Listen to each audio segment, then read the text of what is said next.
இப்போ இந்தியா வந்து இந்த மருத்துவ படிப்புகளுக்கான சில சட்ட விதிகளை மாற்றி இருக்கிறாங்க, மேம்படுத்தி இருக்கிறாங்க. ஆமா. ஏன்னா முன்னாடி மாதிரி யார் வேணா உள்ள போய் படிச்சுட்டு வந்து இங்கே படிக்கலாங்கிறதெல்லாம் கிடையாது.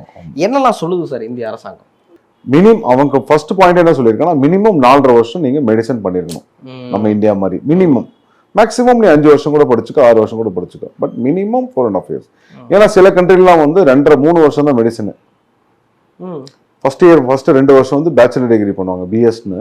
மெடிசன் ப்ரோக்ராம் ஒரு 4 வருஷம் பண்ணுவாங்க, 1 வருஷம் இன்டர்ன்ஷிப் பண்ணுவாங்க. அந்த மாதிரிலாம் படிச்சா வேலிட் இல்லைன்னு சொல்லிட்டான். மினிமம் 4.5 வருஷம் மெடிசன் பண்ணிருக்கணும். ரெண்டாவது மீடியம் ஆஃப் இன்ஸ்ட்ரக்ஷன் இங்கிலீஷ் இருக்கணும். நீங்க படித்திருக்க எல்லா வருடமும் நீங்க இங்கிலீஷ்ல படிச்சிருக்கணும். நம்பர் 3 இன்டர்ன்ஷிப் 1 வருஷம் தனியா நீங்க அந்த நாட்டில் படிச்சிருக்கணும். நம்பர் 4 இன்டர்ன்ஷிப்க்கு 12 டிஃபரெண்ட் சப்ஜெக்ட் கொடுத்துருக்கான், அந்த சப்ஜெக்ட்லாம் நீங்க பண்ணிருக்கணும். நம்பர் 5 நீங்க எந்த நாட்டில் எந்த யூனிவர்சிட்டியில் படிக்கிறீங்களோ அதே யூனிவர்சிட்டியில் அதே ஹாஸ்பிட்டலில் நீங்க இன்டர்ன்ஷிப் பண்ணிருக்கணும். மருத்துவமனை இருக்கணும்.